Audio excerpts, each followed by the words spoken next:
I'll be here. I'll be here tonight. You're in the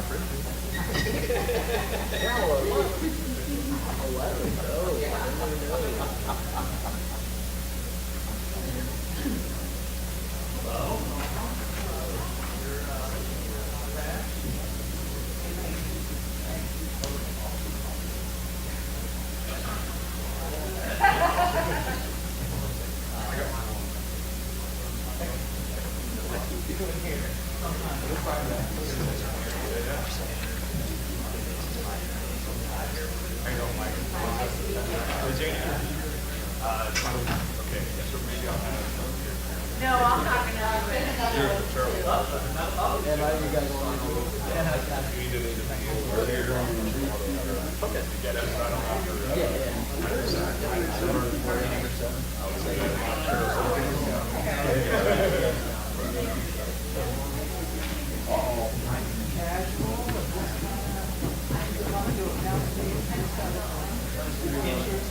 And what if you were their money back? Let's make sure we get up here and freeze it up.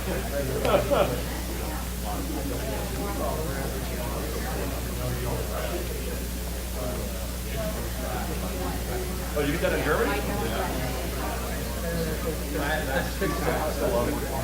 Yeah.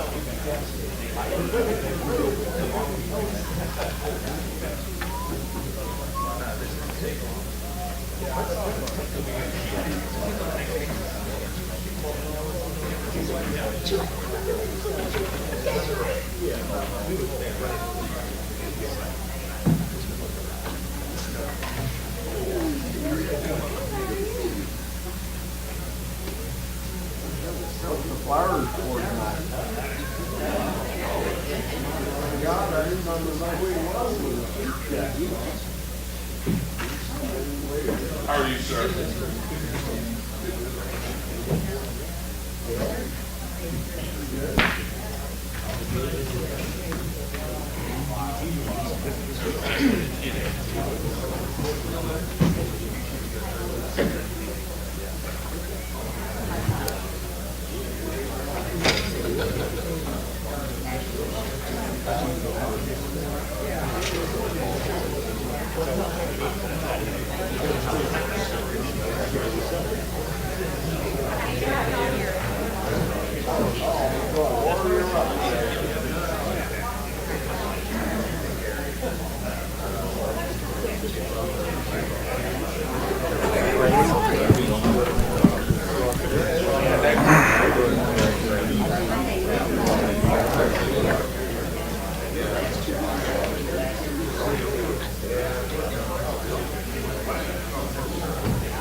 Welcome, everyone. Before we start the meeting, I will call on Councilman Rick Mahalovich for the prayer, followed by the Pledge of Allegiance.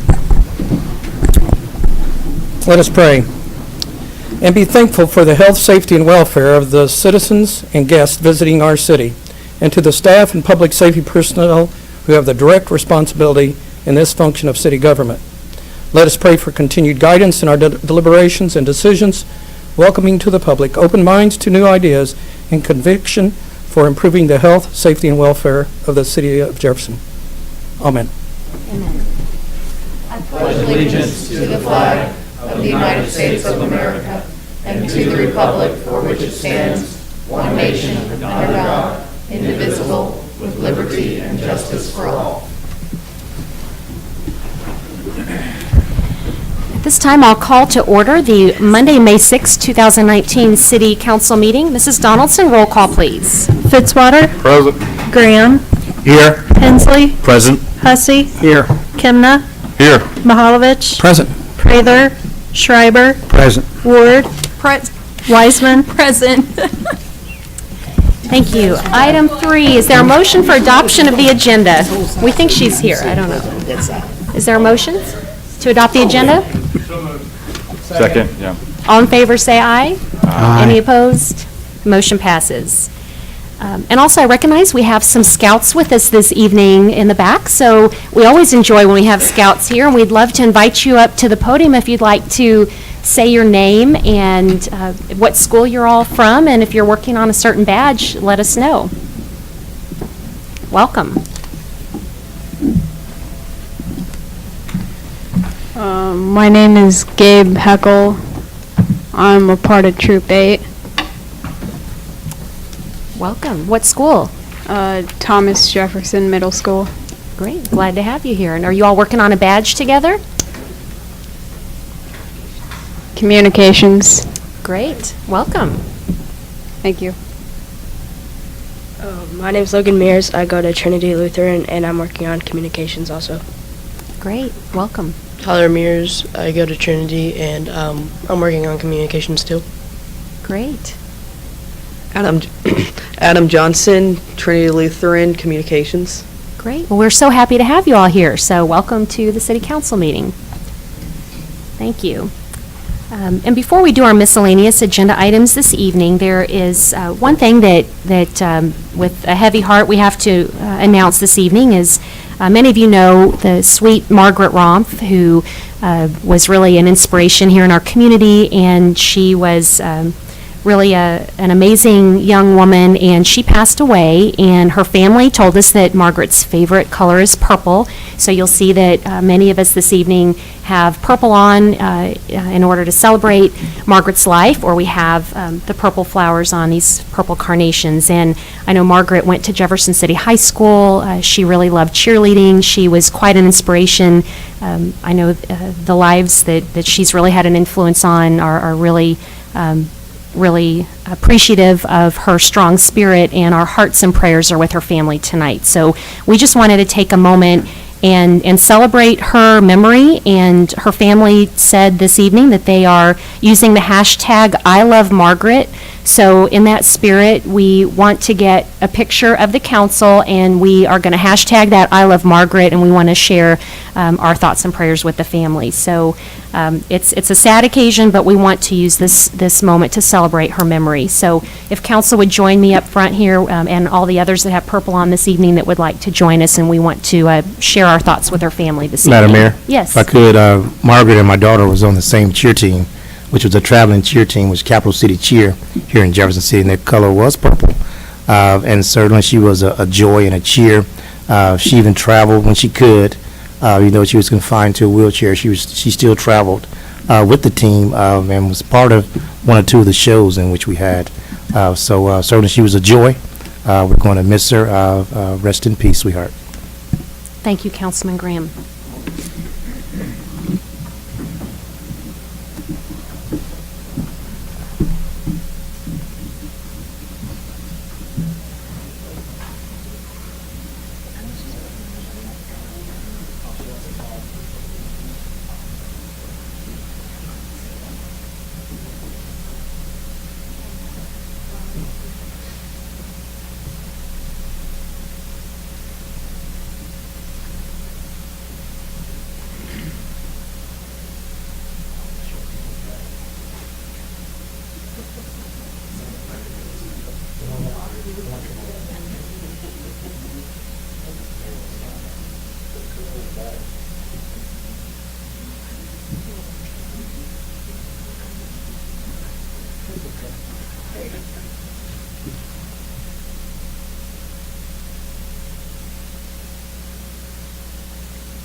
All right, we will hashtag that, I love Margaret, and we appreciate her being a cheerleader for all of us, and her time here on earth and heaven certainly gained a sweet angel. So thank you all. And now we will go on to item 4, miscellaneous agenda items, and we actually have a very, very special guest with us this evening. We have CASA joining us with Olive, the therapy dog, and so we would like to welcome at this time. We have several volunteer board members. I see Miss Jane Dunkman, a CASA board member. We have Kelly Dillon, Lisa Bax, Olive's handlers, and thank you, Jane. Oh, wonderful. We sure will. My name's Jane Dunkman. I actually have the privilege of sitting on the board of CASA, and we're passing some of these around. Maybe they'll share if you need one. You can get one here in a little bit. But it is court-appointed special advocates. I always like to read that to make sure I don't say it incorrectly. But I sit on the board. I actually work at Jefferson Bank, and they let me volunteer my time for CASA. You could volunteer your time, too, and you're about to find out a little bit more. Kelly Dillon, she is actually an advocate, and Lisa Bax is actually the owner, caregiver of Olive. So I'm going to turn it over to Kelly for a minute, and then she's going to turn it over to Olive. I know you're probably more interested in Olive, but... Yeah, welcome. And if you want to speak in the mic, and that way, because this is being streamed, and that way our listeners can hear you too. Okay, so I'm Kelly Dillon, and I'm a CASA advocate, and I've been a CASA advocate for about 3 years. And so in a short story form, what that entails is I am assigned a child from your community that I advocate for, and this child, in my instances, the child's been removed from the home for reasons of abuse or neglect. I raised 6 children of my own, and they gave me 3 teenagers right out of the gate. So I'm not sure what that said, but you know, these are great kids, and I became a part of their team that advocated for services. One of these children I still advocate for. She was removed from her home. Parents' rights were terminated, and I was assigned to advocate for her right out of the gate. And we appear in court for them, and we speak on their behalf. We also appear in family support team meetings every month, where we communicate with parents, foster parents, GALs, caseworkers, and other team members to see to the needs of these children. I think the most important thing that I can say to all of you is that we need to get the word out about CASA. Our page currently has on Facebook 613 followers, and in a city of this size, I think that we could really do a lot better getting the word out. These are kids from our community that are going to raise their kids in our community, and we need to provide a service to them. So before I became a CASA volunteer, I was actually a police personnel board volunteer. So Chief would probably be disappointed if I didn't add a couple more things. So I'm in front of you, and what can you do for CASA? There's a couple of things that you guys could really do for CASA, and that is these kids could use passes to the city parks for recreation. That would be a huge help. A lot of them also don't have transportation to get to even visits. CASAs can't provide transportation, but the city bus could. So these are the things that the city could do for our CASA kids. So if you know of volunteers, we can use those, but we could also use your support. And now I will introduce Olive, the star of the show. Lisa will tell you a little bit about how she came about to have Olive, her training, and... Well, good evening, and thank you, Mayor Turgeon, and all of you all for this opportunity this evening to speak. A short story is Olive came by me pleading and begging to a gentleman who is a host and trainer of the Emmy Award CBS show, Lucky Dog. And after extensive training, he rescued Olive in the streets in California, and was trained, extensive training, pulled, tested with children to the extent of, you can't do anything to upset this dog. She's just this happy and fine. So She came to Jeff City to me in 2016 and has been advocating in the courtroom and in the courthouse for these CASA children. So Kelly Dillon specifically said she serves one child. Olive serves all of them that we encounter. And the best thing that I can just say on Olive and I's behalf in CASA is please think of us and think of these children that play in our community right here in our own backyards. They have been faulted by no fault of their own, but by some person who was supposed to care for them. And it is important that we advocate and be their voice so they can get reunification at home or find another temporary home to grow and play. Thank you guys very much. Well, thank you all for being here, and we especially want to thank Olive for taking her time this evening to be with us here at Council Chambers. And does Council have any questions at this time?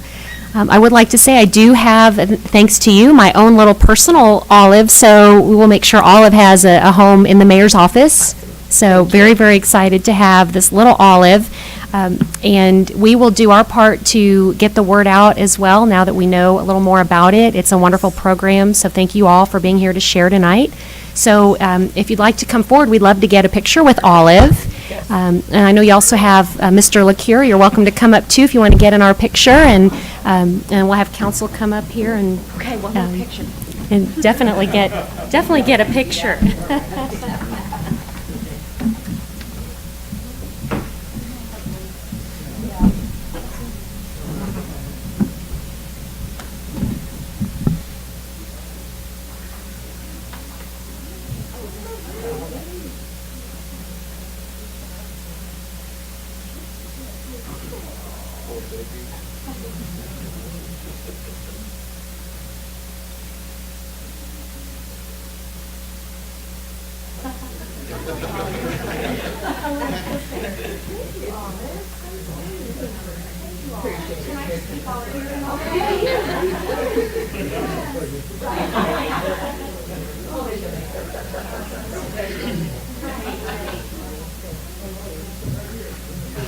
Olive, do you have anything to say this evening before you go? I would just love to keep her here tonight. What a sweet dog. Well, thank you. I can see that she's really inspired a lot of children, so thank you all. Yes. Okay, we'll give her back. Thanks, Mayor. Thank you. Come back anytime. All right. Thank you.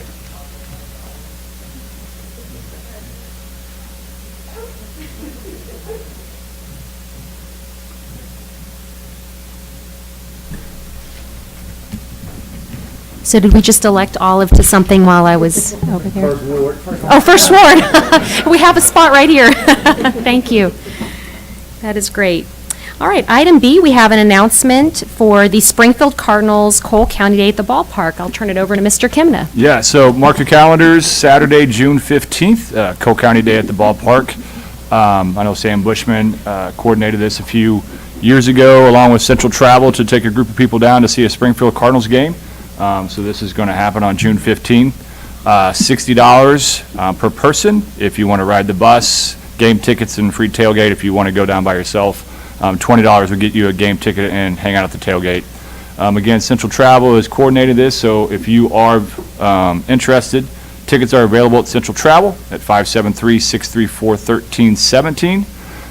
And a portion of the tickets are going to benefit the United Way of Central Missouri. Thank you, Councilman Kimna. It's a great United Way benefit. And then item C, it is time again for the Mayor's Cup Golf Tournament. And I think Councilman Kimna's going to tell us about that. So May 31st, it's a Friday. I know for years they've been doing the Mayor's Cup Tournament. So it's a two-person scramble at Oak Hills Golf Center. It's $100 per person, $200 per team. So a two-person team that will get paired up with two other people. So if you're interested in playing in the tournament, you can call John Landwehr, and I have a number for that. It's 690-1915, and the proceeds for that will benefit the Kiwanis Club. Thank you. It is the 13th annual, so it's going to be the Mayor's Lucky Cup Golf Tournament, and I will say I've heard from former Mayor John Landwehr that the fire department has put some team members up, so we sincerely thank the fire department. So the challenge has been made to the police department to challenge that and to match that challenge. So I think we have a few of you in the room this evening, so we might see if we can make that challenge happen. Yep. Lunch is at noon and tee off is at 1. Thank you. And really, it goes out to all city departments. I know we've had others, have been there in the past, and we appreciate it, council members and members of the public. So it's certainly open to everyone. It's a great benefit for Kiwanis. So thank you, John Laneware, for continuing that tradition. Item 5, we have a public hearing this evening to authorize transit route changes, and I will call on Mrs. Donaldson. 2019-1, an ordinance of the City of Jefferson, Missouri endorsing adjustments to Jeff Tran routes. Mr. Mamert will give us an update.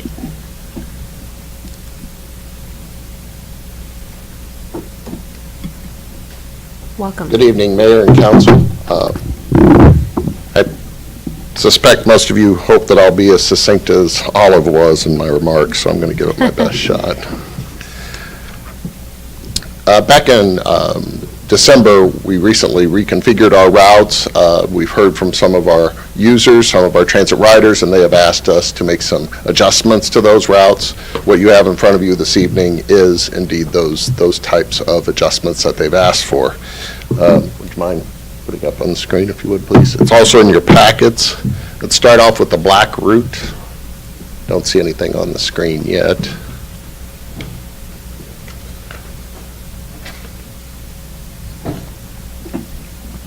Screen went blank. Okay. In your packets are the maps for the routes. The first item, we'll start with the Capitol Mall Black Route. That one, we're changing where we pick folks up in Capitol Mall, at the Capitol Mall area right now. When back in December, we changed it from in front of a restaurant near the Capitol Mall to the old Sears wing to try and move away from some traffic. Our users have told us that's inconvenient for them, and they would like us to be in front of the new food court that's recently been relocated, so that is reflected in this proposal. Also, our friends over at the County Health Department had asked us to figure out a way to provide more safe access to riders. That is a place that's used substantially by transit and transit folks, and we wanted to get them from having to cross Truman Boulevard, which is a hazardous type of activity. So instead of that, now we'll be coming up on Scott Station, coming up behind the facility to North 10 Mile, and then finally down Constitution, where that'll prevent folks from having to cross Truman Boulevard. We think it's a much more safe. These are small changes, actually, as I mentioned earlier, but they do affect more than 5 people, so the public hearing process is necessary. With the blue route, the blue and orange routes are very much connected. I'm going to kind of tackle those both at the same time. And those routes, we had switched Missouri Boulevard and Southwest in order to accommodate service to the new St. Mary's Hospital. And when we did that, we were a little afraid that there wouldn't be enough time. Based upon our tests, we were concerned there wouldn't be enough time for the routes to make it around, so we switched Southwest Boulevard and Missouri Boulevard in terms of St. Mary's Boulevard and Missouri Boulevard. So as they go on, what this proposal does is it switches it back to the way it was previously.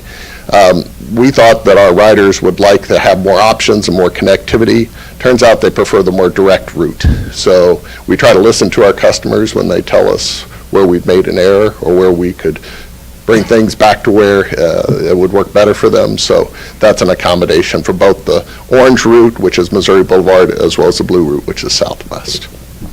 There have been very few communications regarding public comments, although we have had ads in the paper as well as an event on Facebook as well as Twitter. So we've had a few comments which are included in your packet. So with that, I'd be happy to answer any questions. Any questions for Mr. Mamert? Okay, thank you. Well, this time I'll open the public hearing portion, and we'll ask that if anyone is here to speak on Bill 2019-001, they're welcome to come forward and speak on the bill. Do we have anyone here this evening? Okay, seeing none, we will close the public hearing portion and take up Bill 2019-001. Is there any council discussion or deliberation? All right, seeing none, we will take up 2019-001. Mrs. Donaldson, roll call, please. Graham, Aye. Hensley, Aye. Hussey. Aye. Kimna. Aye. Mahalovich. Aye. Prather, Schreiber. Aye. Ward, Wiseman. Aye. Fitzwater. Aye. Bill passes. Item 6, we have appointments by the mayor. We have our list of council liaison appointments to our city boards and commissions. Is there a motion to approve the slate? Second. Any further discussion? All in favor, say aye. Aye. Any opposed? And we appreciate all the council members. I know we have a lot of committees and meetings, and we appreciate all the time they put in.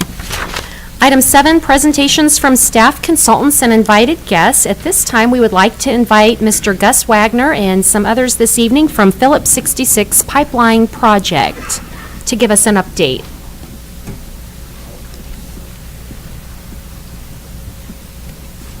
Welcome. Thank you so much. Mayor and council members, thank you for allowing us on your agenda today. We very much appreciate it. My name is Mike Codd. I'm a real estate services agent with Phillips 66 Company. And here with me is Melissa Erker. She's our public information officer, along with Gus Wagner with ARC Media, who's assisting us with stakeholder communications. We're here today to provide you with a overview of an upcoming project we have through Cole County. A little background, as you may know, Phillips 66, we're committed to safe, efficient, and reliable operations with a focus on environmental stewardship. We operate pipelines and a terminal in Jefferson City from which we supply our customers with motor fuels, propane, and butane. We currently employ approximately 20 folks in the Jefferson City area. This upcoming project is approximately 30 miles long. It runs through your community to the south of the city. We've been talking directly with the stakeholders and residents along the pipeline route, and will continue to do so.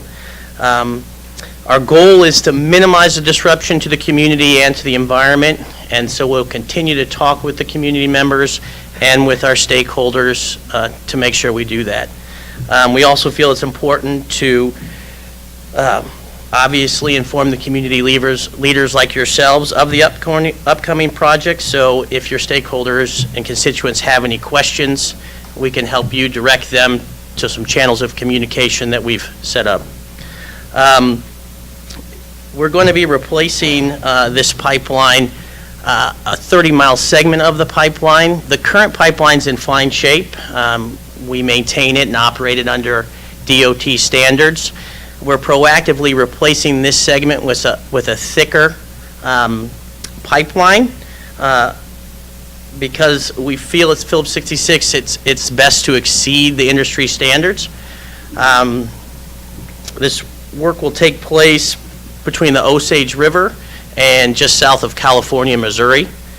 And we plan to start construction later this month. Construction will occur during the workday hours or the daylight hours between Monday and Saturday, and should last approximately 4 to 6 months. During this time, we'll employ about 250 folks will be moving into the region to complete the project on our behalf.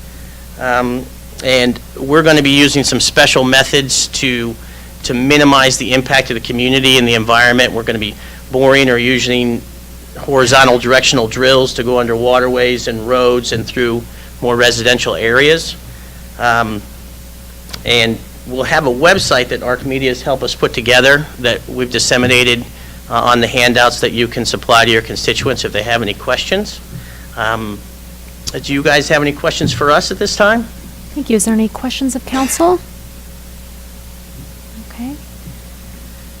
Well, we appreciate you being here and keeping us informed and being proactive about that, and so that we have the tools that we need. If we get questions, we'll know who to direct them to. And thank you for... you have another copy that I can share? Sure. That's fine. Sure. All right, we'll make sure we have that included in our minutes and information for people to access that information. So, Councilman Graham? Are you guys located off of Idlewood? Correct. That's where our terminal is. That's where the terminal's located at? Okay. That's the 4th ward, yeah. Councilman Hussey? So just for clarity's sake, I mean, you've communicated with the property owners that are impacted. Correct. And so if anybody comes into contact with us for more information, we're to direct them to you as the best course of action, correct? Right. To date, we've sent 5 different notification letters throughout the process to let them know what stage we're in, from surveying to construction staking to environmental surveys. And I have 3 right-of-way contractors working underneath me that we meet with all the landowners individually to address any of their concerns.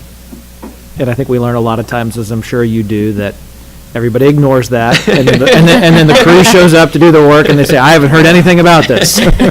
So when that moment comes, we'll absolutely communicate there. Thank you. That will be helpful. And while you're here this evening, we have, if you need to be coordinating with any city departments, I know you already work closely with police and fire, and I would assume with Public Works as well. And maybe just generally, the pipeline goes, this is the one that goes past the East Walmart. Correct. Close to it. Kind of follows that path. If you're in the area, you might see the wide open spaces, but it goes by the golf course or through the golf course area and back over to the I guess I'd call it the substation. That's kind of generally in the city where we're talking about. Correct. So they get an idea. So we've been working with MoDOT and with the city and Cole and Montauk counties for all of our necessary permits to work in the right-of-way or to cross roads. Great. Well, thank you for working with city staff and departments and for informing the council and getting the word out. So, Thank you. Thank you all very much. Appreciate it. All right. Has Mr. Les Martin, Officer Martin arrived yet? Okay.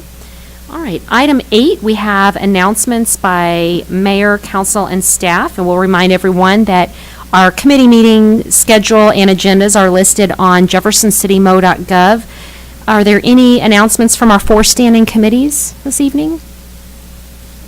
All right, and I'll say a few of my announcements. I'd like to announce that this is the Public Service Appreciation Week, so we have a schedule of events this week. Today was Donut Day, and I did take part in that, which was great. Tuesday, tomorrow is Field Day, and there's City Hall, they'll be having some lunch and some activities. Of course, Wednesday is Truman's birthday, so the city will be closed. The city and state have a holiday on Wednesday for Truman's birthday. Thursday is a fun raffle day. Friday is a lunch day at McClung Park. We have our annual public service employee appreciation lunch that day. So we want to just take a moment and show how much we do appreciate each and every one of our employees at the city and what they do for public service. So thank you for that. And a couple other announcements. We did hold the 2nd annual Mayor's Bike Ride yesterday. That was part of the Porch Fest activities, and I stayed upright the whole time. I was so happy, but I enjoyed it. We also had Mrs. Miller was part of our team that rode around, and we really had a beautiful day to ride around the downtown. But we used the spin bikes, and I would encourage people, it is so easy to get a spin bike and just go around the block or go around town, and that's what I used, and it was great. And then I'll also turn it over to Councilman Ken Hussey to talk a little bit about Porch Fest. Thank you, Madam Mayor. So we had Porch Fest for the 2nd year in a row on Capitol Avenue. I think initial estimates say we might have had 3,000 people come through there at some point throughout the day. Special thanks to Councilman Kemna and Councilwoman Ward for volunteering for the entirety of the day, and to Councilman Hensley for being a musician on part of the entertainment, one of the porches there, and I think 2,900 of those 3,000 were there to watch him, I suspect. Well, I'd say at least, right? But big thanks to Ken and the entire team who worked on putting that together. Just a fantastic event. Yeah, thank you very much. And Cultural Arts Commission, Parks Department, Quentin Rice, Holly Stitt with Avenue HQ, and I can't think of Holly's specific business name, who helped pull this together. 11 porches, 30-plus artists, 8 food trucks, and just a good sense of community and art on those blocks, and a lot of people getting on the ground to see those properties and see the restoration, but also see what work still needs to be done. So more to come about Fall Porch Fest. with the strong possibility it might move to the 3rd Ward. So, more to come. Well, that is wonderful, and in fact, we even had the governor came to Porch Fest along with his wife, the First Lady, and they had some family members in town visiting, and they actually strolled the entire length of Porch Fest, which was just wonderful. It's a great event. And my last announcement is that I did attend the Law Enforcement Memorial Service at the Capitol, which was on Saturday morning, and there were families from all around the state of Missouri, and it was really nice to have a moment to reflect and respect and realize the importance of those that have sacrificed and those who continue to serve in our law enforcement field, and we really appreciate them. Item B, I have an announcement for, I'm sorry, Councilman, okay.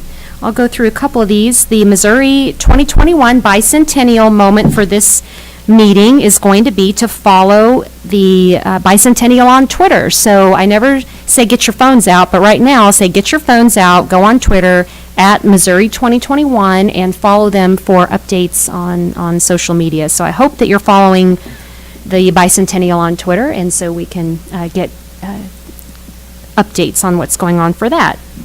And item C, we have Heritage Month, so we'll turn it over to Mr. Sanders. Thank you, Madam Mayor. I'd like to invite everybody to come out and discover the heritage of Jefferson City at the Heritage Day celebration. It'll be in this room on Wednesday, the 15th of this month, so a little bit more than a week away.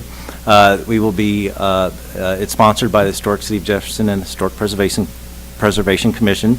They will be awarding the Gregory Stockard Distinguished Service Award, the Landmark Designation Awards, and of course, everybody's favorite is the art contest from the kids. So I'd like to invite everybody to come out to that. The evening before, we are working on a historic preservation plan with Heritage Strategies, a consultant, and they will be having a public involvement event as part of the Historic Preservation Commission meeting. I believe it starts at 6 p.m. and it also will be in the council chamber. So that is May 14th at 6 p.m. We'd like to get your feedback on what we're doing so far and find out what we're doing with historic preservation to help guide us down the road in the future for what we do. Great. Thank you for that information. And I believe Councilman Kemna will give us an update on Community Park. Yes, so weather permitting, tomorrow at 4 o'clock, there'll be a groundbreaking ceremony for Community Park.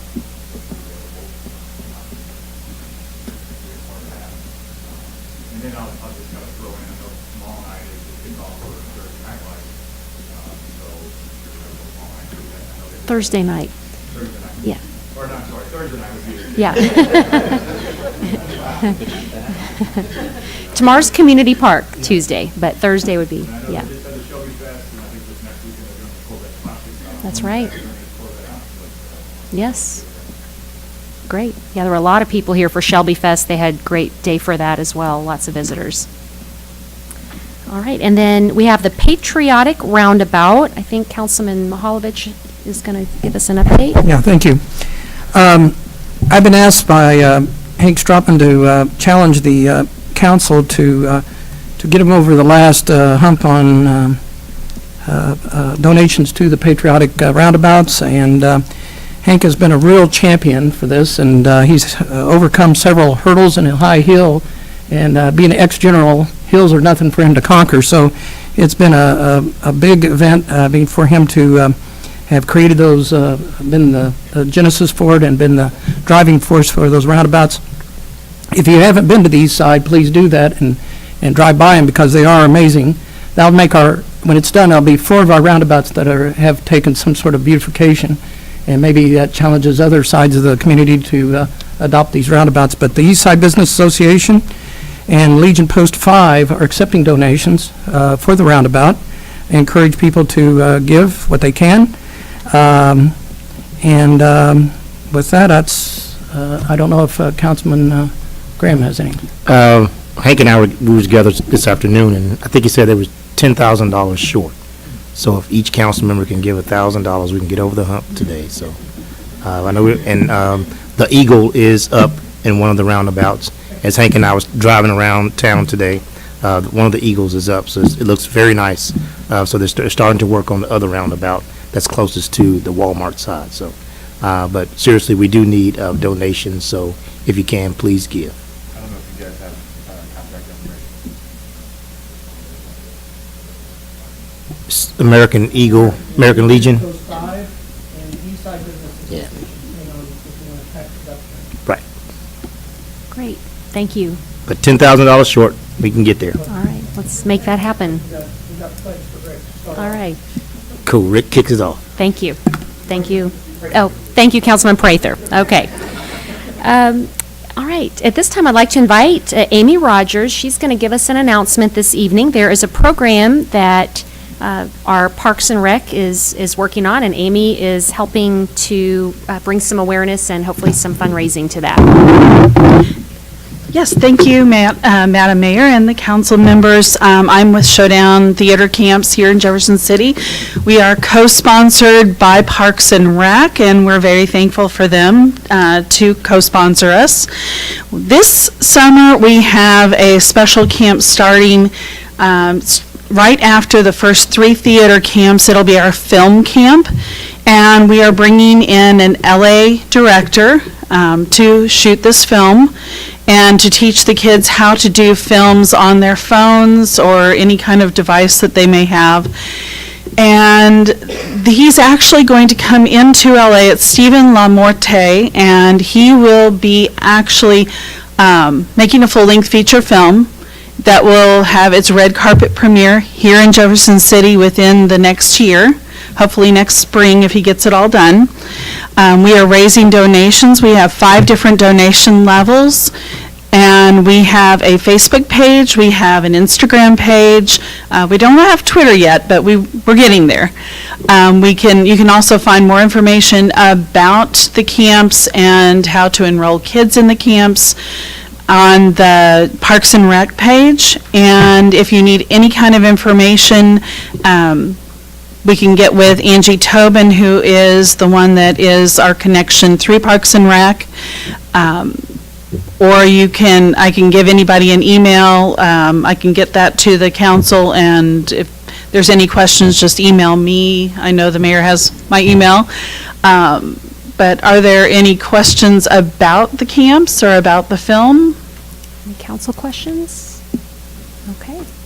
Well, we appreciate you taking the time to inform us, and I know you've sent an email with the information, so we'll make sure that that's part of the minutes also in case anybody would like that, or they can contact you or Parks and Rec. Yes, and if anybody wants to, we're also collecting donations, just like the street projects for the roundabouts. We're collecting donations because these films don't make themselves. He has a crew coming in, and we're trying to get some funding for that, so we are willing to accept any donations as well. Great. Well, thank you, Ms. Rogers. We appreciate it very much. Thank you. Are there any other council announcements?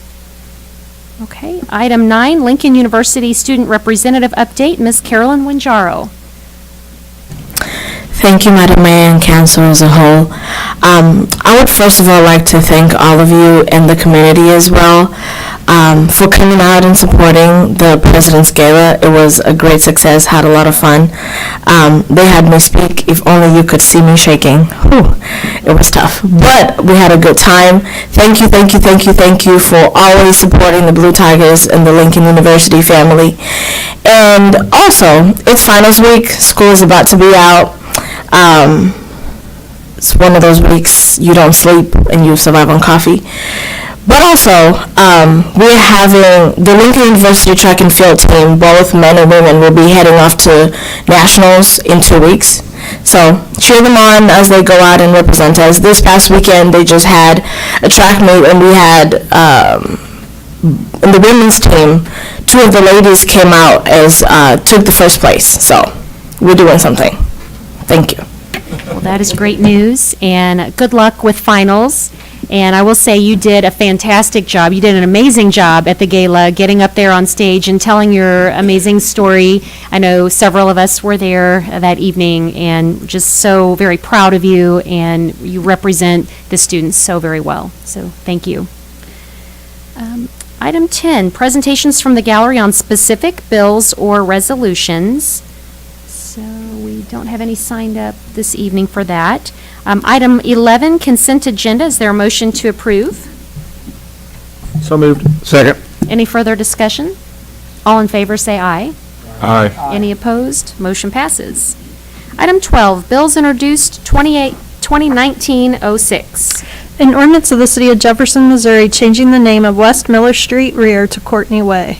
Mr. Sanders? Thank you, Madam Mayor. And I do have a PowerPoint up here. Thank you very much. This is a staff-initiated renaming of a city street, West Miller Street rear to Courtney Way. The reason for it is we had a citizen come and convey their concerns about not getting their mail delivered or 911 service or whatever. There's a handful of neighbors in that area. So we took the name Courtney Way from, that used to be the name of the old shoe factory in the vicinity. So we tried to tag it to a place name of significance in the past to the city. Basically, the fiscal impact would pertain to signage, putting signs up. Public Works would put 2 or 3 signs up. I don't know. It'd be about $100 a piece. We had one comment in the positive from one of the property owners, and it passed Planning and Zoning unanimously 8-0 with the recommendation to approve. We would have a public hearing on May 20th, and I did all this without showing you where it is. It's sort of a awkward-shaped street, and there's only, I think, 3 or 4 actual houses addressed off of it there. Be glad to answer any questions. Thank you. Any questions for Mr. Sanders? Okay, thank you. 2019-07. An ordinance of the City of Jefferson, Missouri, amending Chapter 35, the zoning code pertaining to medical marijuana facilities. Mr. Sanders? Thank you, Madam Mayor. If you all recall, back in November, there was a ballot issue to change the state constitution permitting recreational, slip of the tongue, not recreational, no, medical marijuana facilities in the state of Missouri. I can see the headline now. So the Department of Health and Senior Services, they're the ones charged with rulemaking. And as part of that, they've defined 4 types of facilities. Cultivation facility was where they would grow the medical marijuana. A testing facility, that's where they would test the potency and other issues with the product. Infused products manufacturing, that's where they would do extraction of the oils, create waxes and other things I'm not really familiar with. And then the 4th is a dispensary. At this point, what we're doing is we decided as staff to go ahead and break it up into 2 phases and address the retail of the dispensary facility separately. We will be bringing that case to the Planning and Zoning Commission next month. So we're just looking at the cultivation, testing, and the manufacturing process. The state statutes, the rules are pretty specific what we can and can't do. We can manage the time, place, and manner of these facilities. There's a couple of things we can't do. There's a distance requirement from these facilities to daycares, churches, secondary and elementary school locations. We cannot extend the distance past 1,000 feet from those locations, from these facilities, as the foot travel, not as an Euclidean distance or as a crow flies, but actually as someone would navigate on foot from one of these facilities to one of those other areas of interest, the daycare, schools, and whatnot. So with that, we have gone to the Planning and Zoning Commission. We had public comment. We had a one-person comment that basically had to do with do not lessen the rules or guidelines that you have in place.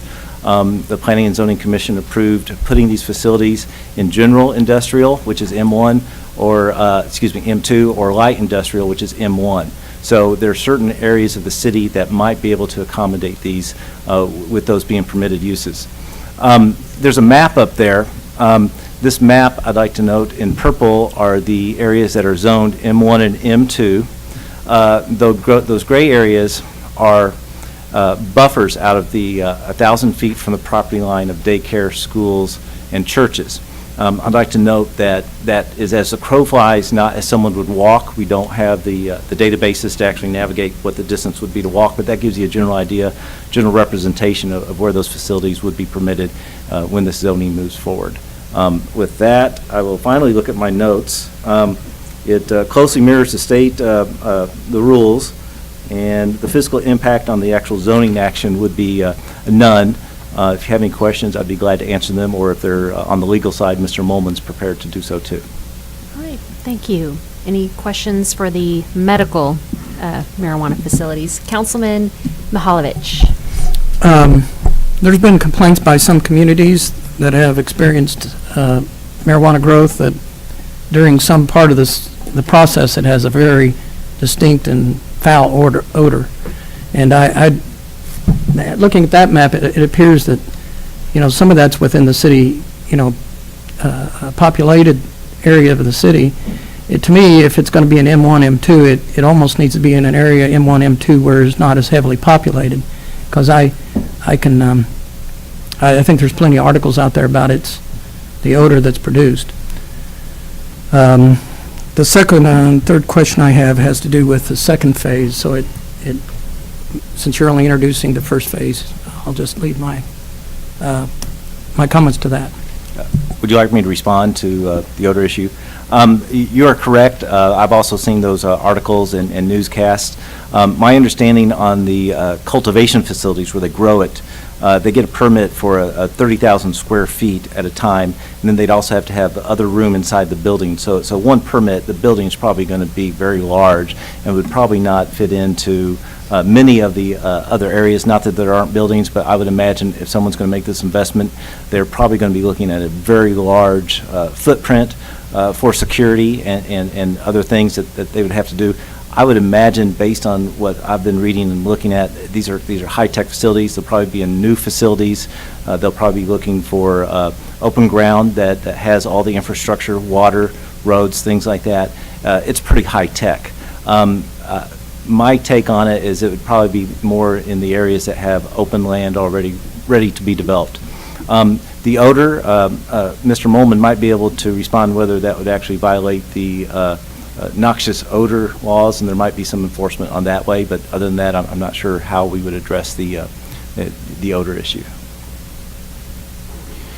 Yeah, so there's kind of general odor nuisance requirements, but in all respect to planning staff, this is actually more than two steps. There's also going to be some additional business licensing and criminal code modifications to go along with this.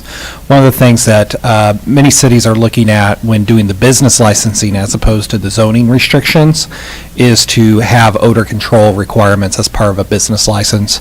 And so if that is an item that council is interested in, that's something that staff level we can take a look at and give proposals on how to help control odor controls, and we can make some affirmative requirements that they not impinge on the neighborhood with odors to the extent that we can, and substantially we'll take a look at successful outcomes in other cities and see, this isn't the first time this has happened anywhere, so we'll be borrowing heavily from our friends and neighbors and fellow municipalities. But that'll definitely be something that we're looking for as part of the business licensing regulations. Thank you. Any further questions? All right, 2019-8. An ordinance of the City of Jefferson, Missouri accepting and approving the final subdivision plat of Highland Village, a subdivision of the City of Jefferson, Missouri. Mr. Sanders. Thank you, Madam Mayor. Highland Village subdivision is also the property where Old St. Mary's used to sit. As you are aware, it's on the intersection of Highway 50, 63, and 54. The subdivision plat has approximately 7 lots. One of those is going to be for a private road that connects from Bolivar to where the ramps are to get on eastbound 54 and off of 54. That's not going to be a public street, that's going to be a private drive. 2 of the lots already have buildings, the red brick building you're familiar with on the south side, and then also the parking garage that is next to Bolivar up on the northeast side. The other lots, the other 4 lots will be developed. There is a Board of Adjustment case coming up next Tuesday for a minor setback variance, and another issue with the design, but we do not foresee any concerns with that. And with that, we've not received any public comment. The fiscal impact is only the permit fee, the application fee that was given to the city for $385. And I'd be glad to answer any questions. This would be a public hearing issue. Any questions? All right, thank you. 2019-9. An ordinance of the City of Jefferson, Missouri amending City Code Chapter 8 Buildings and Building Regulations by replacing portions of Section 8-3 Amendments to the National Electrical Code 2014, Section 8-5 Amendments to the 2015 International Plumbing Code, and Appendix Y Schedule of Administrative Fees, Permits, Licenses, and Other Charges. Mr. Sanders? Thank you, Madam Mayor. Over the past few years, there's been some things that we want to clarify and improve the licensing for plumbing and electrical contractors. One change, and let me back up a second. This request came through the licensing boards for the plumbers and electricians themselves, then through city staff. So I just want to put that in there, that it was initiated by them. They've noticed some issues that need to be addressed. For both of the trades, we're going to require proof of insurance for $500,000 general liability, and make sure they also have state-required workman's compensation. Right now, we have a permanent licensing program, and it's hard to keep track if someone gets a permanent license when they're no longer doing the work or anything like that. That's why we're going through this 3-year term. We're going to offset it so they're not on the same 3 years. We're probably going to start with electrical licensing. There's some more changes to the section on the plumbing code. We come across instances where it's necessary to clarify what work is actually to be done by a licensed plumber and what can be done perhaps by an excavator putting in stormwater facilities or things like that. There's been some issues out in the field. And then we also want to make sure that to get your master's plumber license, that you have to provide proof that you have a journeyman's license. And then with that, the Appendix Y code changes would just be for basically setting that fee, that 3-year fee. We did a lot of outreach. We directly corresponded with 77 licensed electrical contractors for the city, 46 plumbing contractors, and then we have a building regulations stakeholder group of about 100 people that we also blasted an email out to that. All the comments we got back, we didn't get tons of comments, but we got a handful. They were positive and supportive of this change to the licensing code for plumbers and electricians. And with that, I'd be glad to answer any questions. Great. Any questions? All right, thank you. Oh, Councilman Fitzwater. I was just going to compliment them on this process, Sonny and certainly Larry. I have the privilege of working with that board, and they spent a lot of time drawing information out of that group. And I think they tried to create a mechanism that was fair to all the parties. And I was impressed with the input that they had, and I think the comments that they received reflect that. So I just want to compliment them on a process that I think takes a look at everybody, tries to set up an equitable system, but gives the city a little bit more enforcement abilities. That's great. Thank you for those comments. All right. 2019-10. An ordinance authorizing the mayor and city clerk to execute a grant agreement between the City of Jefferson and the Missouri Highways and Transportation Commission for assistance with operating expenses for the air traffic control tower at the Jefferson City Memorial Airport for the period of November 1st, 2018 through October 31st, 2019. Mr. Marash. Thank you. As clerk indicated, this agreement with MoDOT, and basically it will help the city cover its cost on the local side of operating an airport tower. We previously had an agreement with the FAA to get in their tower program, so our share of that's in the mid $40,000 range, but this grant would also help us with utilities and things like that, up to $50,000. Any questions? Councilman Mahalovich? Do you know a time frame when the airport master plan will be finalized or close to it? Should be. It's getting pretty close, I know, but I don't have an exact date. it might be worthwhile to present that to the council when it's completed. Sure. I think especially the traffic control tower is in great need, so. Yeah, once that's completed, it'll help us start applying for grants on various aspects of the airport. Councilman Hussey? And I think every time we do these contracts, throw us a little bit later than Currently, the yeah. actual start date, but. I think this one's October, I believe, last October, Yeah, but or November. we're okay. This is Correct. not been an issue on our end. This is usually an issue on their end to get this done, correct? Correct. Okay, thank you. Any other questions? All right, thanks. 2019-11.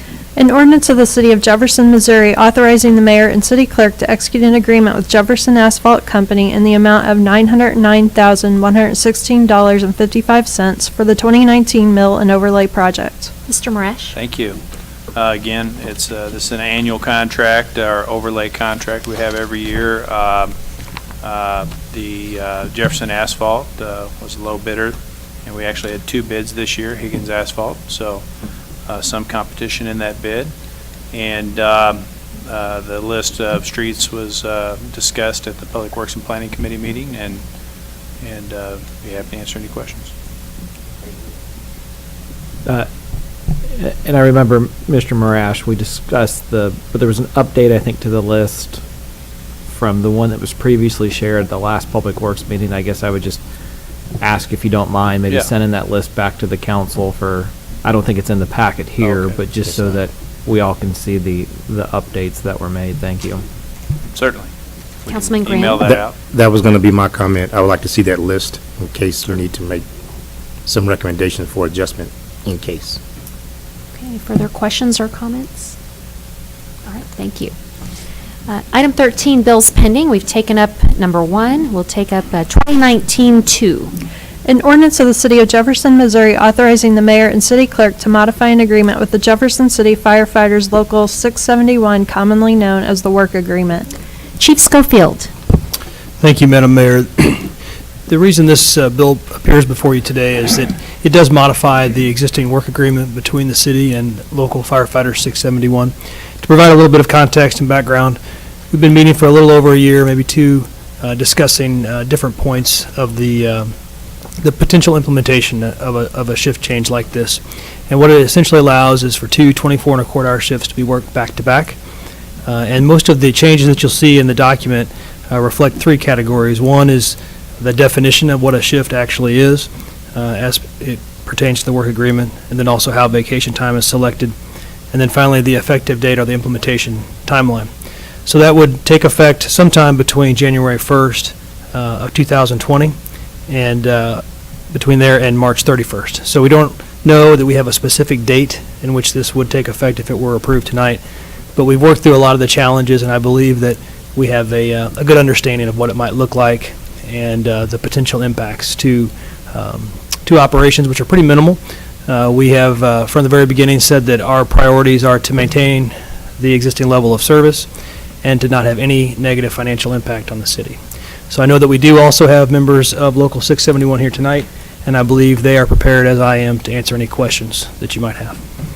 Thank you, Chief, and thank you all for being here this evening as well.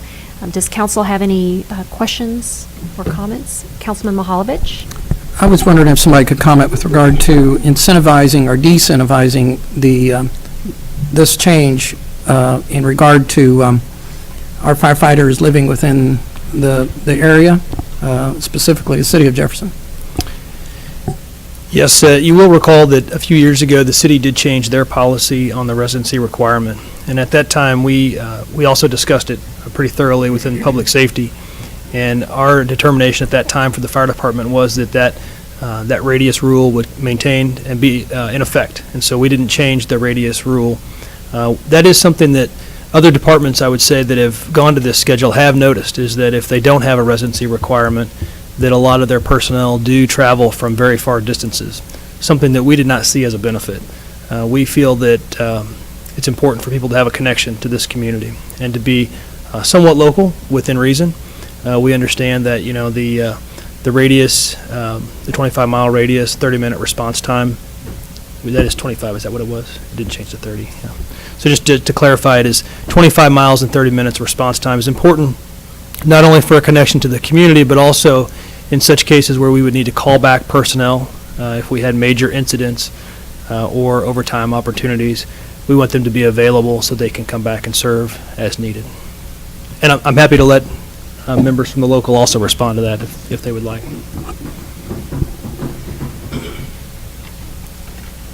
Welcome. Thank you, Madam Mayor, ladies and gentlemen of the council. It was kind of a separate thing. We did actually discuss this as members about a year and a half ago. We had a member of the fire department that lived well outside that range and didn't have the ability to move.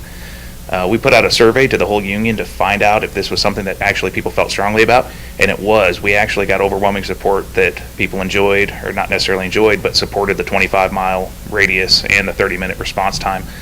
So currently, I don't see that being an issue, and you know, I live in Ashland, but I shop here. I spend all my time here, so. Thank you. Are there further questions of council or comments? Councilman Fitzwater? I just want to clarify, it talks about the effective date. The termination provision is the city administrator or the fire department can terminate, so essentially council would not have any input after the first year? Is that? And Councilor Molman was the architect of that particular paragraph, so he may want to comment, but my understanding of it is that what you'd be approving tonight is for us to go to a one-year trial period. And we wanted to make sure, we wanted to spend some time in the schedule so we actually knew we had tangible experience to draw from. And so if there was a desire by either the city, as the city administrator, as noted directly in that paragraph, or the membership, the local of the union, were to express concerns that warranted discontinuing it, either one would have an escape clause, is my understanding. Yes, the 1 year period, upon completion of the 1 year period, it is a decision of the city administrator as to whether or not the 4896 continues into its kind of second term. That is correct. It's the city administrator. Yeah, or a vote of the local. So it's bilateral. And I think Councilman Graham, or do you have a follow-up on that first? Well, I was just going to say, I don't know that we'll have concerns about it, but if we had concerns, then our process would be to express them to the city administrator. My response would be, I think from my perspective, it would be more of an operational kind of a concern or an issue, not a policy issue that you all be making tonight, certainly on that 1 year term. But I would certainly seek input if it gets to that point. Councilman Graham? Yes, Chief or someone, could you please talk to us a little bit more about how the training will be handled? I know that right now you have certain days you do training. How can you do the training, all the training in 2 days? Would it require overtime for you to come back a third day, or just let me know how that training will actually take place? Chief, you want to go first, or? Sure. So the actual number of hours doesn't change. The average number of hours worked per month by a fire department shift assigned personnel is 56 hours per week. And so the actual hours don't change, it's just the cycle of those hours. So if you think of it, the easiest way that I describe it to people is that a third of your life is spent at the fire station. That's why we have three shifts, and they rotate through holidays, weekends, all seasons, all days of every year. So any one day there's one of those 3 shifts on, and that equals out to about 56 hours per week. So the challenge for us now is to say that from the very beginning, we made it very clear that we would not be reducing the number of training hours. That was a non-negotiable from the fire administration standpoint, and I believe the local as well. And so we just have to be creative about how we schedule those a little bit, and we believe we have that flexibility. And it may mean that there's more training done on weekends, where traditionally that was done during the work week. It may also mean that there's more training done in creative hours. After hours, there may be more company-level training, whereas before it was departmental-level training. But we see that as something that we can address internally, and we believe we can deliver just as many training and just as high a quality of training as we do now. Thank you. Any further questions, comments?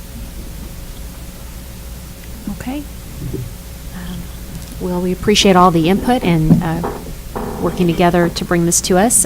Chief? And I would just add in closing that we're going to continue to monitor this really closely, and the committee that the local has put together is working with fire administration as well as senior city staff, and we've had multiple meetings leading up to this, and we'll continue to do that through this trial period.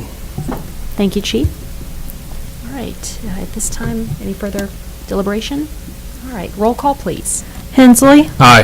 Hussey. Aye. Kimna. Aye. Mahalovich. Aye. Prather. Schreiber. Aye. Ward. Wiseman. Aye. Fitzwater. Aye. Graham. Aye. Bill passes. 2019-3. An ordinance of the City of Jefferson, Missouri amending the fiscal year 2018-2019 budget of the City of Jefferson, Missouri by appropriating additional funds within the general fund. Mr. Marash? Thank you. This, as the clerk indicated, this bill would authorize a supplemental to purchase a snowplow truck for our street division at $75,000. The current truck was taken out of service last winter due to a rusted out frame. Thank you. Any questions? Councilman Hensley? Thank you. On the bill summary and other discussions that have been had on this, it seems like the main issue for why this is being brought now is that delivery time from the date of order to when it would actually be delivered, and then how payment would occur is the main reason for the request at this point, and not for putting it through the normal budget cycle the next time. Is that about right? Yeah, correct. We did request it last winter, and then a grant opportunity came up, so we delayed, see if we could get the grant. We weren't successful, but again, it does take several months typically to order this truck in, so we would like to have it back in service by next winter. But I mean, my point was, if the truck could be purchased and you would have it in time for next winter, there'd be no reason not to put it through the normal budget process, right?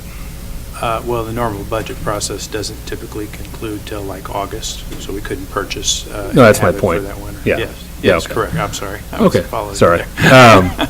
Yeah, well, if if this passes tonight, I think it would make sense, as we go through the ensuing budget process that's going to start here in the next couple months, if we would just remember this particular purchase and keep this one in mind, even though it won't technically be within the budget for the next year. It is a purchase that will hit during that time. So just to keep that in mind. Thank you. Any other questions or deliberation? Okay. Roll call, please. Hussey. Aye. Kimna. Aye. Mahalovich. Aye. Prather. Schreiber. Aye. Ward. Wiseman. Aye. Fitzwater. Aye. Graham. Aye. Hensley. Aye. Bill passes. 2019-4. An ordinance of the City of Jefferson, Missouri designating 204 East High Street as a local historic landmark. Mr. Sanders? Thank you, Madam Mayor. The property owners of 204 East High Street have submitted their nomination for their building, the Historic Exchange Bank building, as a local historic landmark. The application went to the Historic Preservation Commission, and they concurred and are making the nomination to the City Council, which has the authority to designate it as a local historic landmark. If awarded this, the property owners would be presented with a plaque, which is basically all the fiscal impact there is, which is about $200, and we already have the plaques in stock. With that, I'd be glad to answer any questions. Thank you. Any questions? Or deliberation? All right. Councilman Fitzwater? I just had a comment, and just to repeat what I said last time, I'm at 100% in support of this historic designation. I just have concern because of our ongoing activities at 200 and 202 about the timing of the designation. So I still do not support it at this time. Again, I'm 100% in support of that building, but I'd like to get everything taken care of on that corner before designated to make sure that there's not going to be any problems with those two buildings. Yeah. Councilman Graham? I have to concur with my colleague from the Fourth Ward. I too have the same concerns that he just shared with us, and I would like to know, I don't know if this is the right time or not, what are we doing about 200 and 202 East High Street? If that would have been in a residential neighborhood, that would not have gone this long, and I am very concerned about the building. What are we going to do as a city? We need to do something. It continues to sit there, and that doesn't make any sense to me. So I agree with you, Councilman. I'm not supporting tonight, based on that fact. So maybe Mr. Sanders could give us some direction on whether that is a valid concern in designating this particular property. Sure. As a quick update, regarding 200 and 204, there's 3 lawsuits out there. One between the owner of 200 to 204, the inverse from 204 to, excuse me, I'm sorry, I misspoke, 200 and 202. 204 is not involved in any of that. But the property owners of the 2 buildings sharing the party wall have lawsuits against each other. And then we also are in a lawsuit with the property owner of 202. With that being said, we have developed a scope of services that we can do demolitions on in the future. They both have been ordered demolished or repaired. With that, we're getting close to the point where we will come to the City Council and ask for funds that we can demolish the building. Other than that avenue, I do not have the authority to take other action. I think Ryan's department may be able to do something along that line. So I'm sorry. Go ahead. And the relationship between this landmark designation and the status of the other adjoining buildings, I do not believe this status would impede or impair us from moving ahead and demolishing the other 2 buildings. My understanding, and I wish Larry Larry is here, he might be able to speak he wishes he wasn't, he might be able to speak to the soundness of the building and how the construction of 204 does not connect or is structurally supporting 202. So with that, I'd be glad to answer any more questions or let Mr. Burkhardt in. Mr. Burkhardt, anything to add to give council some assurance on that particular building? I think better on my feet. 204, according to what we were able to find out, was built first. It's a standalone structure. It has concrete foundations, unlike the other 200, which has a brick foundation. It's a pretty stout building. It has concrete slabs, and the interior was built as a bank. And so there's even a vault in the basement. Upon inspection, I really didn't find any type of serious deterioration of the masonry. And so I suspect, I have a very good feeling that if we do take down 200 and 202, or if those buildings are taken down by hopefully their owners or taken care of somehow, 204 will still be standing. There's a very good possibility, I'd say, I don't want to put a percentage about it, but 90% plus that bank or that building will not be damaged. They're going to have to do something to it because 202 has latched on to the exterior walls of 204 and 200. And so 202 is totally dependent upon those buildings. And the party wall between 204 and 202 seems to be very sound. So, Thank you. Councilman Hussey? I don't have a question for you, Mr. Burkhardt. I guess just a couple comments. I am sensitive to the concerns of my colleagues. The bill is sponsored by Councilwoman Ward, and so, she's not here to take any action on it this evening to delay this. I think you find a council willing to support this, but the optics of doing it right now, when there's still issues with those other 2 properties, just, there's no urgency to do this. It doesn't trigger anything, and so I'll make a motion to, at this point, to postpone this bill for 2 weeks to be taken up at the next council meeting when Councilwoman Ward is here to speak to those concerns and guide us on that direction from there. A second.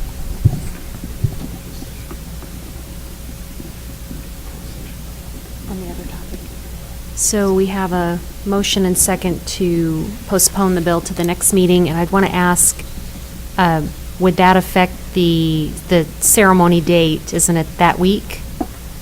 The ceremony is next Wednesday on the 15th. Okay, so it would be best, I mean, by postponing it, then they miss the ceremony, so they would miss it this year. So would you all want to reconsider that motion?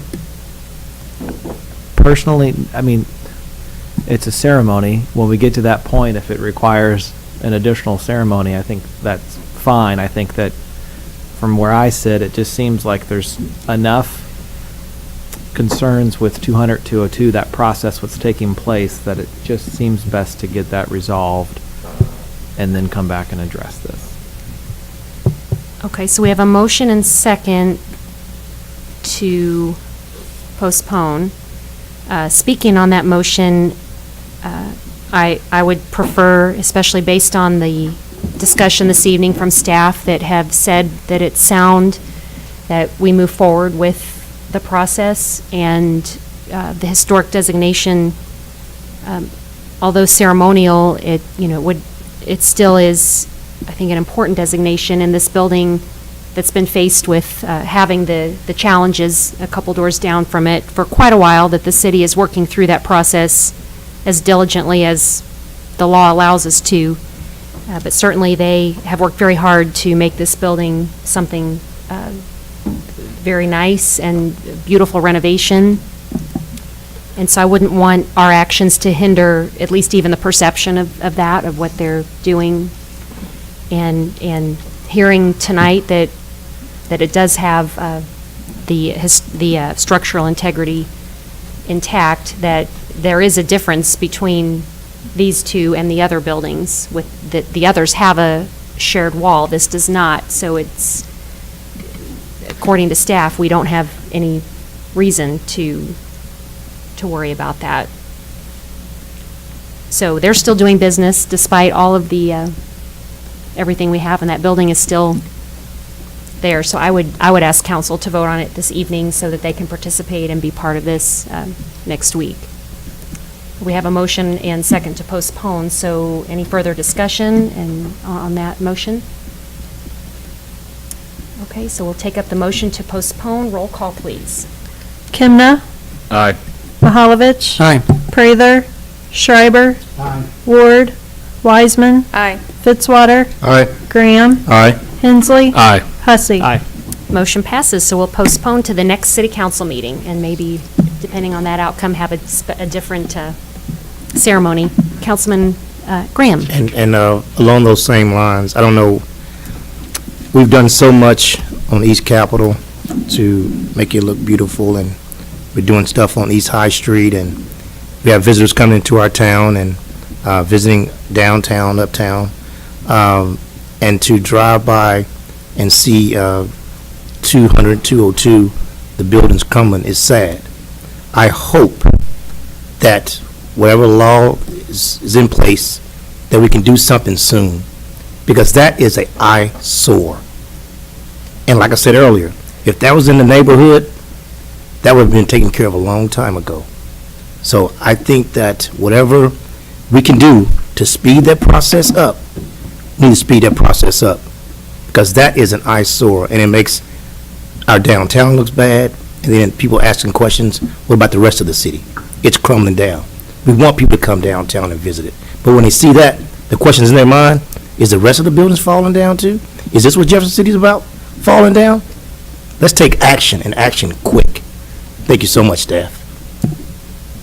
Thank you, Councilman Graham, and it might be appropriate that we have a closed session to discuss more details among council with that. Perhaps Councilor Molman could put that on an upcoming meeting.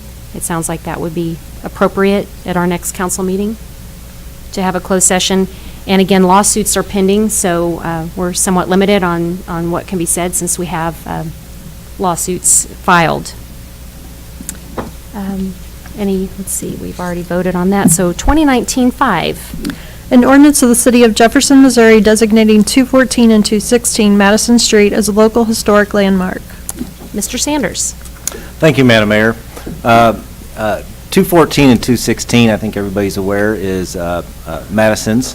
It's a great restaurant. The property owners have taken advantage of, I believe, the commercial facade program and whatnot in the past, and have taken pride in the property. And they also have nominated their building as a local historic landmark, and has also been supported by the Historic Preservation Commission, and is now before you for consideration as a local historic landmark. Thank you. Any questions or deliberation? Roll call, please. Mahalovich. Prather. Schreiber. Ward. Wiseman. Fitzwater. Graham. Hensley. Hussey. Kimna. Bill passes. Item 14, there's nothing on the informal. We have no resolutions. Item 15. Item 16, presentations from the gallery on other topics, where individuals will have 3 minutes to speak on any topic. And we have with us Ms. Shimon, and I'll let you pronounce your last name, and I apologize if I said that wrong, but welcome. And if you could just state your name for the record, please. Yeah, my name is Shimin Zhuan. Good evening, Mayor Turgeon and council members. Thank you for the opportunity to share information about the upcoming Falun Dafa Day. Falun Dafa, also known as Falun Gong, is a mind-body cultivation practice founded by Mr. Li Hongzhi in China. It is a discipline in which the principles of truthfulness, compassion, and forbearance are the foundation of the practice. The practice also includes 4 sets of gentle standing exercises and a sitting meditation. On May 13, 1992, Mr. Li Hongzhi introduced Falun Dafa to the public for the first time. Falun Dafa's effectiveness in improving health and its profound principles quickly made the practice immensely popular throughout China and then throughout the world. Through following the teachings, millions of people have regained the physical health and peace of mind. Many families on the verge of breaking up have been saved.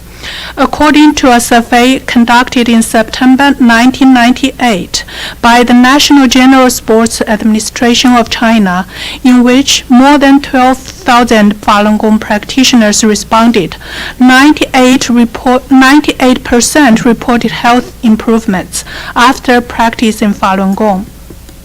Later surveys of Falun Dafa practitioners in Taiwan, Russia, Australia, and North America produced a similar result, especially in China, where so many people practice Falun Dafa. National health care expenditures were greatly reduced. Despite the enormous physical, mental, and economic benefits that Falun Dafa brings to practitioners, the communist regime began to regard it as a threat after a government survey estimated that 70 to 100 million people were practicing Falun Dafa. They believed that it might draw people away from their belief in communism. In July 20, 1999, the Chinese Communist regime launched a brutal persecution of Falun Gong practitioners.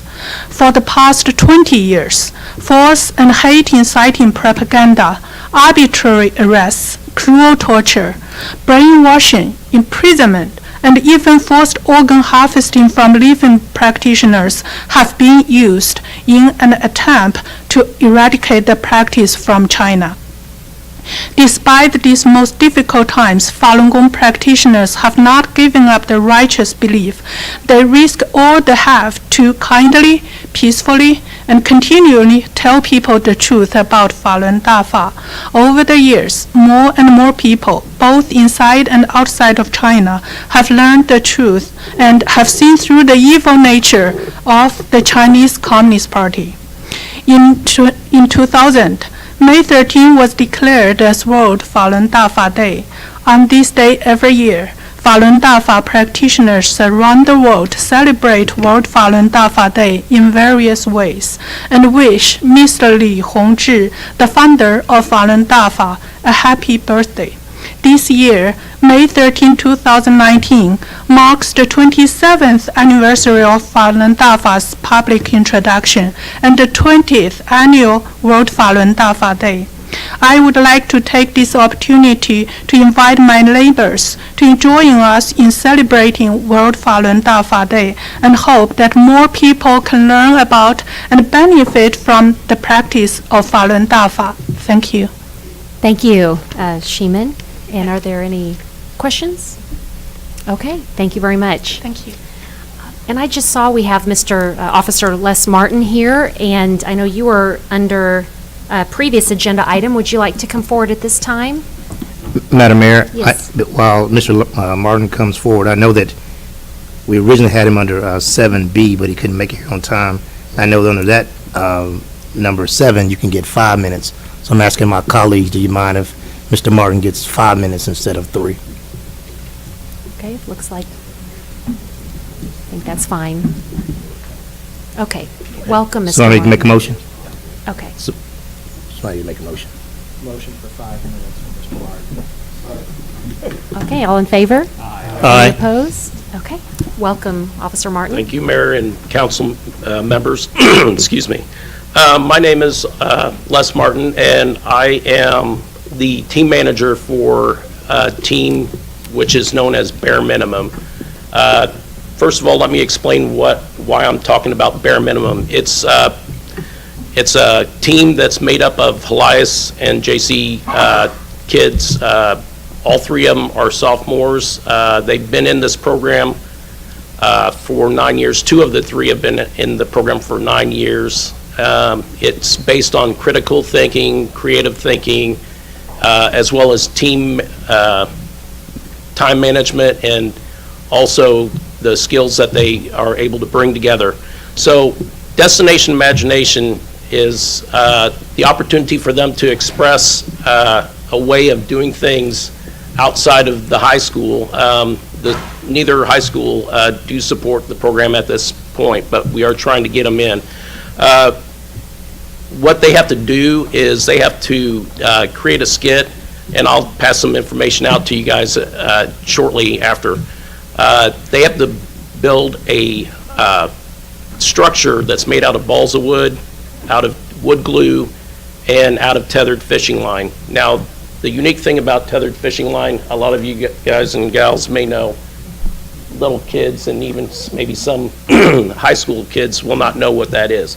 So it's a lot of research, a lot of time, emphasis on them being able to figure all this stuff out. So they made a structure this year, and they've gone, this is their 3rd step. They went through the first phase, which was a regional. They went through state competition, and now they've been invited to go to a global competition. Global means that they're going to go against the world's best kids. The location this year has changed from Knoxville, Tennessee to Kansas City, Missouri. So we are lucky that Missouri has brought it to our area. The structure that they built, like I said, if you don't think balls of wood's strong, it is. They built their structure, and the structure weighed 38.5 grams. It held 868 pounds, and that was all within a time limit with doing their skit and so forth.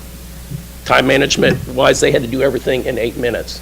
Now, when you look at all this other stuff, the props they had to build, they have to stay within a salary allotment of $150. So if you're looking at all the stuff that they built, they made it under $150. And so they're going to go up against China. They're going to go up against Germany, France. I can't name them all, but I will tell you, there's generally a lot of different countries. The last time my son and the girl from Elias went, that was when they were in 5th grade. They are all sophomores now. Each one of them brings a unique atmosphere to it. My son does engineering. That's what he wants to go into. He also builds the props. You'll see another guy in here. He does theatrics. He also actually wrote the skit. And then the girl, Faith, she does a lot of the art and the skit as well. So all of them together have to use their creative skills, creative thinking. Me as a manager, I can't say anything except for what is in the book as what the manager can say. So really it's a really neat opportunity for them. They've been working since October of this last year, nights, weekends, because really time does fly when they're doing all this stuff together. So what we're doing is, in order to go to this tournament, we have to raise funds to go to it, and it's really kind of a unique thing. We are branding Jeff City. We are the only team, besides one other team, in the engineering. This is an engineering platform that we are doing. And there's only one other team, high school team, from the state of Missouri, that's Carl Junction. So we are branding Jeff City, they're branding Carl Junction. As the only two members in the state of Missouri, we're the only team from Jefferson City actually going to the global competition. So we're just going out and about. We've sold candy bars, we've sold car washes, we're going to local business, and we just ask for your guys' support in this unique opportunity. You know, as my son said tonight, you don't ever know, because the competition's so fierce, when you might get a chance to do again, but they're excited. So I just wanted to leave you guys with the knowledge that we're branding Jeff City, and we're going to take it to global competition. Thank you, Les, and please keep us posted on how that goes and the progress. And yeah. You're very engaged in students and their success, and we appreciate that. And we have News Tribune here. Maybe they can do a story, a follow-up to get the word out about that potential.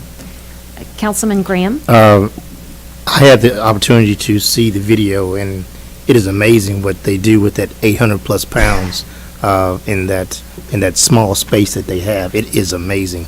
So I would ask my colleagues to please get a chance to look at that amazing video. What's the date on the competition again? May 22nd, it's the last day of school. So right after school is out, we have to go up to Kansas City, we have to check in, and that's where we're going to be basically getting all our stuff unloaded. And it's just going to be neat, because we're going to be meeting kids from all over. There's anticipated 17,000 kids from all over the world coming to this competition. I know that you've been to some of the organizations here in town. I know the Lions Club, you've been there. And what is the goal that you're trying to reach as far as monetary goal for these students? Sure. So the registration fee by itself is $5,500. That doesn't include the lodging nor the meals. Now, I will tell you, we've been going everywhere, and we've done very well.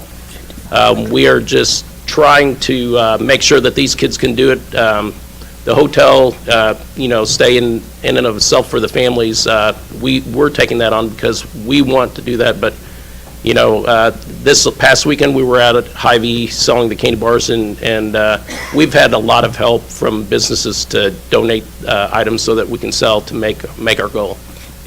Can I ask you, how short are you of reaching your goal? Right now, we are at 2,000 short. And this is just in a week and a half, we've raised basically 3,500. We had to put 1,500 down, and we made that within the first 3 days. So, and then going around after, just seeking pledges. It's been awesome. We feel that we can make it. We just wanted to let you guys know that we want to rep Jeff City, because and I think it's awesome that you all are representing Jefferson City, and I'm sure you're going to do us proud. So I'm going to ask my colleagues on the council if they would be willing to make a donation, and if so, where do we send those donations, or where do we go to make those donations? If you want, what I can do is we have a GoFundMe page. And I don't actually have that right in front of me, but I can let you know, Councilman Graham, and if you want to pass that to everyone, or we have Venmo, or if you wanted to contact me by my cell phone number, I can make arrangements to come by and let you know how you can do that otherwise. Final thing, I want to ask my colleagues to please join me in supporting our students from here in Jefferson City to represent us. So that's it. Great. Thank you, Les. Appreciate it. Good luck. Thanks. All right. Now back on item 16, we have Mr. Leonard Steinman signed up.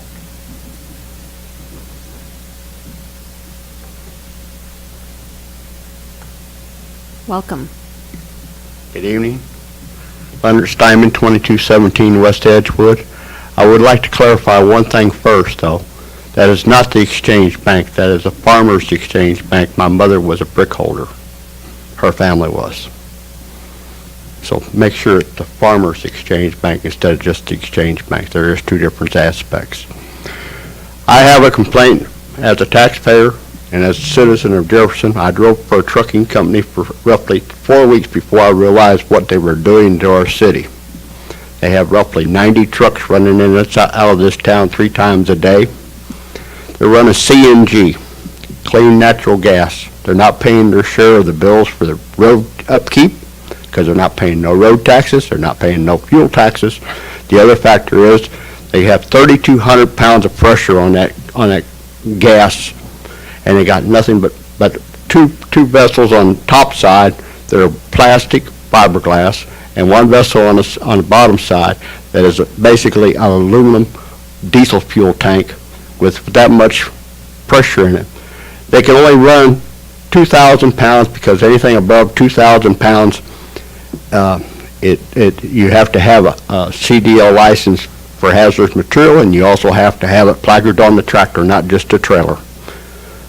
And they have brass fittings on there. I watched one in Jonesboro, Arkansas 3 weeks ago blow up.